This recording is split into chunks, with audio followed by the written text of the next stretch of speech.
Bonjour à tous, on se retrouve pour cette vidéo pour une petite présentation de l'heure et surtout un petit classement de l'heure sur une catégorie qui me tient particulièrement à cœur, qui est la catégorie des leurres souples. Voilà, c'est de loin la catégorie de leurres que j'utilise le plus. Donc voilà, j'ai décidé de vous faire un petit classement de mes leurres préférées. La saison passée, je vous avais fait un classement très très large avec tout un tas de leurres que j'utilisais ou que j'allais mettre à l'épreuve au cours de 2016, ce qui pour moi était le top leurre. Donc cette année, je vais faire un peu dans le même esprit, c'est-à-dire que je vais vous faire un classement, mais un classement beaucoup plus réduit de tout ce qui pour moi a vraiment bien marché au cours de la saison 2016 et début 2017, et vraiment les leurres que moi je peux vraiment pas me passer quoi. Donc je sais pas encore si je vais vous faire une, deux, trois, quatre, cinq vidéos parce qu'en fait je voudrais aller un petit peu plus loin dans le développement de cette catégorie de leurres. Donc je sais pas encore trop combien de vidéos je vais vous faire, mais voilà. Là aujourd'hui ce que je vais vous faire c'est la catégorie des leurres souples, les shads. Je vais vous présenter les shads que moi je préfère par-dessus tout, leurs avantages, leurs inconvénients. Et après, donc, je vous ferai une catégorie un petit peu différente qui va concerner les finesses, les slugs, etc. Et puis surtout, ce que j'ai envie de vous faire, c'est une vidéo avec ces top leurres. C'est de associer en fait les TP qui vont avec ou les TP que j'aime utiliser, dans quelles conditions, etc. Voilà, je voudrais aller un petit peu plus loin pour éventuellement vous guider sur la manière dont moi je les utilise, avec quel TP, parce que souvent, quand je croise des gens au bord de l'eau, des pêcheurs, etc., souvent les questions qui reviennent, c'est quel armement tu mets, quelle taille d'hameçon, quel TP, telle marque ça va bien, etc. Donc en fait, moi je vais vous présenter les leurres que je préfère et comment j'aime les monter. Voilà, donc je vais essayer de vous donner le maximum d'informations sur ces techniques que moi j'adore. Donc on va attaquer la partie des shads et la partie des top leurres, des top shads que moi je surkiffe, il n'y a pas d'autre mot. Ceux dont je ne peux pas me passer et ceux que je vous conseille à tester si ce n'est pas déjà fait. On va attaquer par, pour moi, celui qui est au-dessus de tous les leurres, c'est le one-up shad. Vous allez me dire, je ne suis pas très original. Non, effectivement, le one-up, je pense que tout le monde le connaît, tout le monde l'a au moins utilisé. Et si vous ne l'avez pas utilisé, bah surtout, n'hésitez pas. Le one-up shad est vraiment un shad exceptionnel. Alors, ok, c'est l'un des meilleurs shads du marché. Tous les shads, tous les leurres peuvent prendre du poisson. Moi, c'est de loin le leurre avec lequel j'ai le plus de régularité. C'est-à-dire que, en gros, voilà, sur une session, voilà, c'est lui qui va un peu faire la différence. Ou en tout cas, c'est lui qui va me donner les pistes sur les vibrations, etc. C'est mon leurre de base. C'est-à-dire que je le possède dans de nombreux coloris. Voilà, ici vous avez un coloris, bah ça c'est un coloris 2017. Un tout nouveau coloris, un peu rose, translucide, etc. Enfin, il est magnifique. Vous avez des coloris un peu naturels, comme ceci. Voilà, là ici en petite taille. Des coloris qui peuvent être un peu plus flashy. Voilà. Bref, il en existe des centaines de coloris. Et surtout, il existe aussi différentes tailles. Ça va du 2 pouces jusqu'au 10 pouces, en passant par 3, 4, 5, 6, 7 et 10. Alors, pourquoi moi ce shad là, c'est un peu mon shad de base? Parce que je trouve que son gros point fort, c'est en fait sa capacité à s'adapter un petit peu à toutes les techniques de pêche, à tous les environnements, etc. C'est-à-dire qu'il va supporter tous les types de montage. Vous pouvez passer sur de la petite TP légère, sur du texan léger, du texan plombé, sur du montage pour des pêches en verticale. Bref, ce shad, il fait tout et il nage dans toutes les circonstances, que ce soit sur des pêches vraiment très très lentes ou sur des pêches plus dynamiques. Ce shad, il s'adapte à tout. Pour les petites tailles, là les 2 pouces que je vous montrais tout à l'heure, vous pouvez, ou 3 pouces, vous pouvez même l'utiliser sur du montage drop shot. Enfin voilà, vous pouvez vraiment tout faire avec ce leurre. C'est pour ça que je le mets sur la première position, parce que voilà, sa polyvalence, voilà, c'est un leurre tout terrain, donc moi c'est vraiment mon leurre de base. Je l'utilise essentiellement sur des tailles de 3 à 7 pouces. 3 pouces plus pour la perche, 4, 5 pouces cendre et 5 un petit peu broc.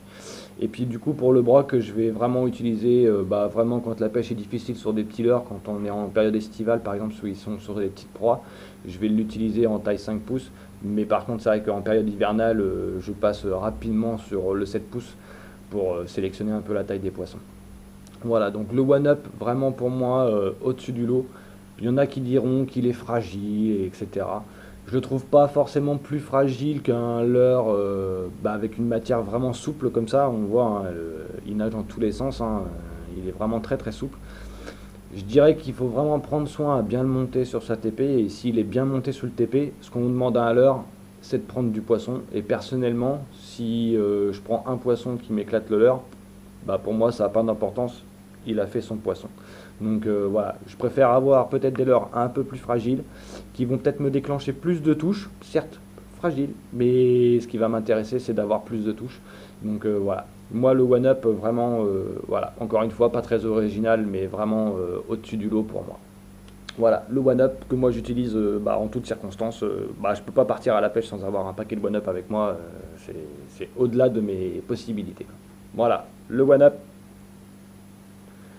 un leurre que moi j'adore, dont je vous avais déjà parlé la saison passée. Euh, c'est un leurre exceptionnel. Celui-là, je vous le conseille vraiment.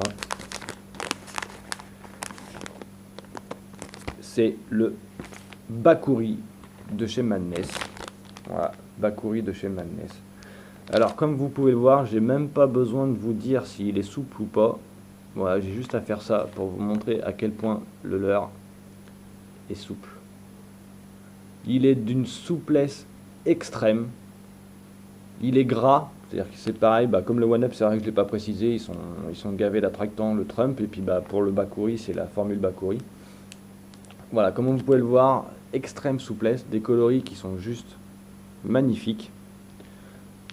Voilà, alors, c'est un leurre que j'adore, pourquoi?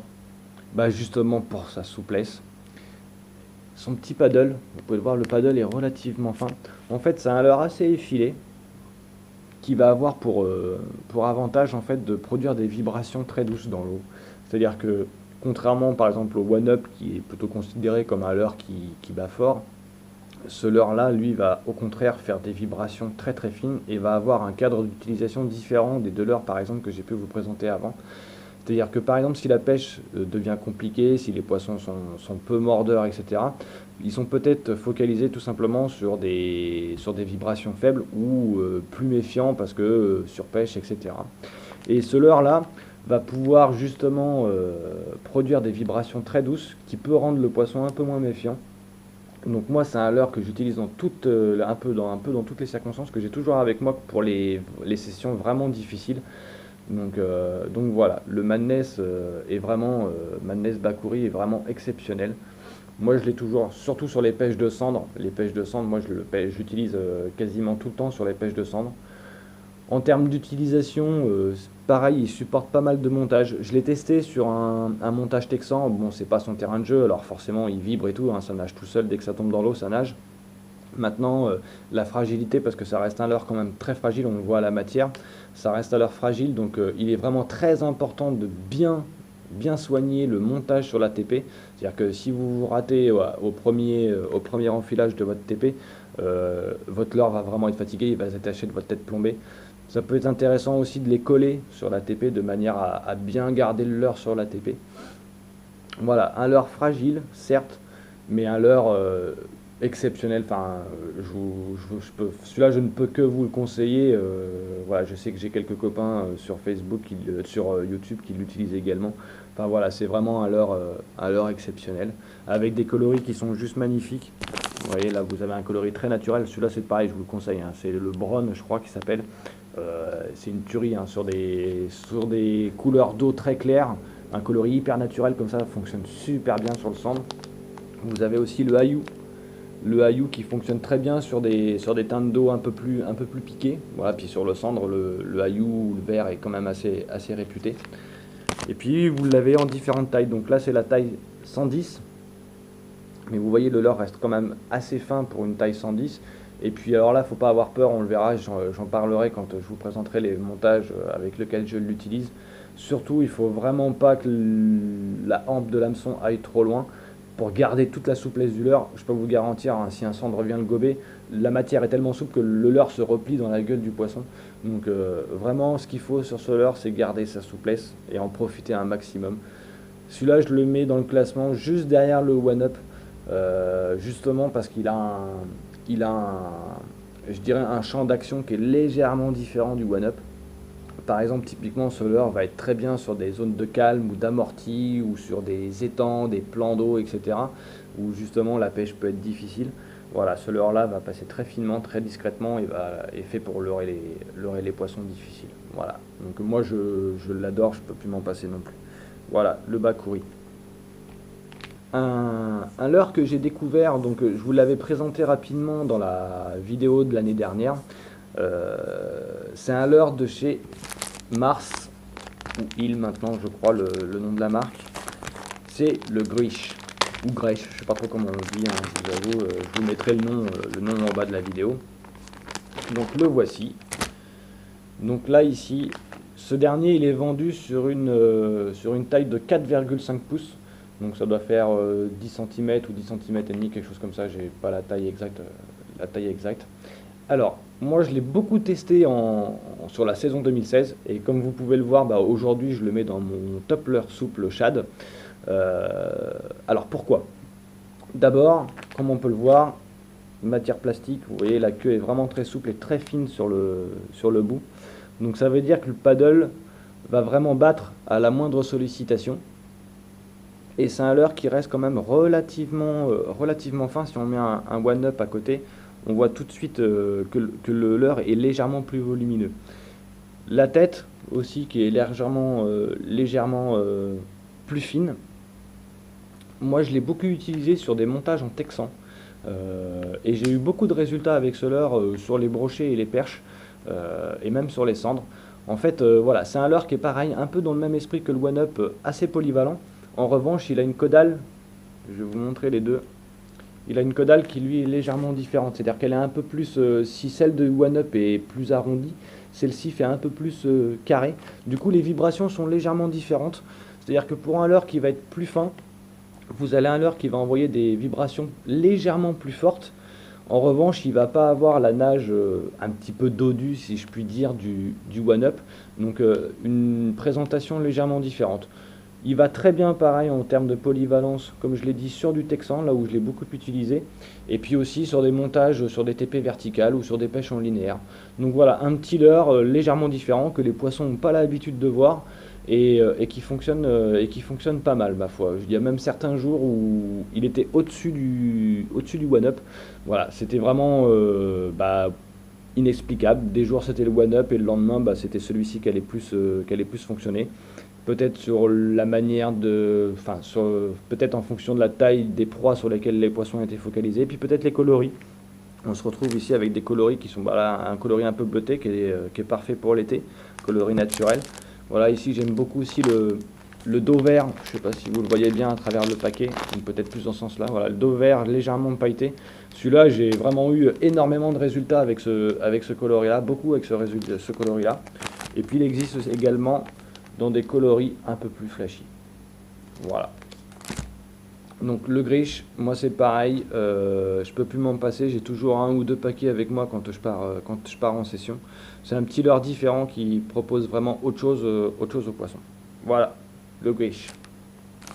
Alors, je vais rester dans cette marque-là. Comme du coup j'ai eu de bons résultats sur cette marque, j'ai décidé d'aller voir un petit peu ce qu'ils allaient faire en 2017, et ils ont sorti une nouveauté cette année.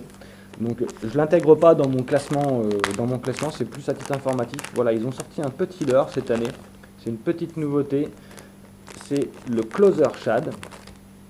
Voilà, donc c'est un petit shad qui fait de mémoire, je crois que c'est 3 pouces, voilà c'est ça. Donc là ici on peut le voir, un petit shad de 3 pouces. Voilà, avec, on peut voir sur le design du leurre des petites encoches, etc. et une queue très fine et un tout petit paddle. Voilà, on peut voir que la matière c'est pareil, est très très souple. Donc voilà, ça c'est un peu le leurre que je vais tester cette année pour les pêches de la perche. Donc je vous ferai un retour dans le cours de la saison sur ce leurre.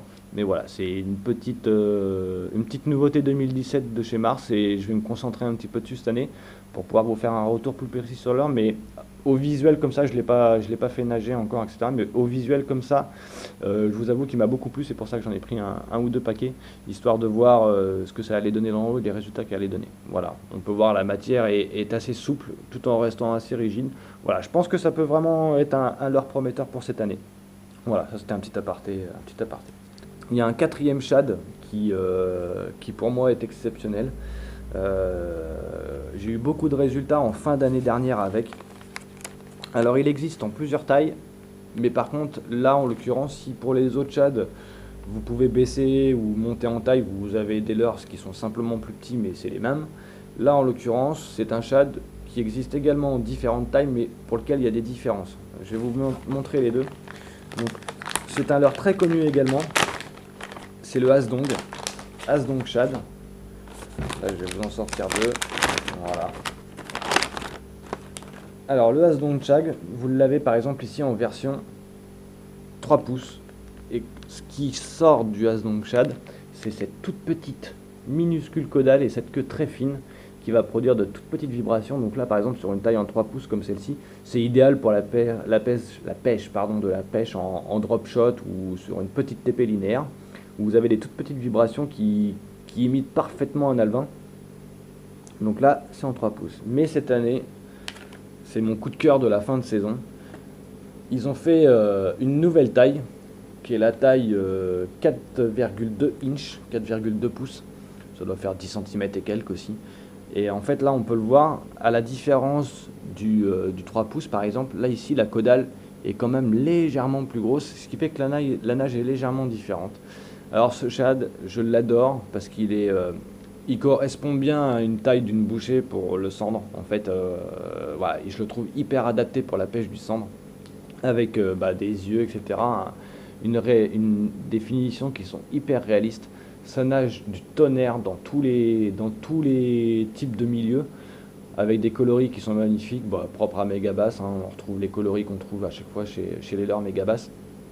Donc là, moi, cette année, enfin déjà en fin de saison quand il est sorti, et puis toute l'année 2017, voilà, je vais me concentrer sur ce shad, qui est, voilà, j'ai déjà fait quelques poissons avec, voilà, il est vraiment magnifique. Pareil, il va s'adapter un petit peu à tous les types de montage. Je ne l'ai pas testé en texan, je pense pas que ce soit forcément le meilleur type de montage qui va exister pour ce leurre.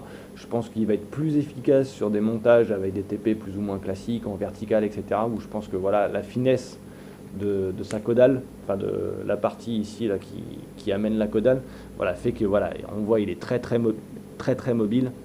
Donc là sur des montages, sur des pêches fines en vertical, etc. Je pense que voilà, il va être hyper intéressant.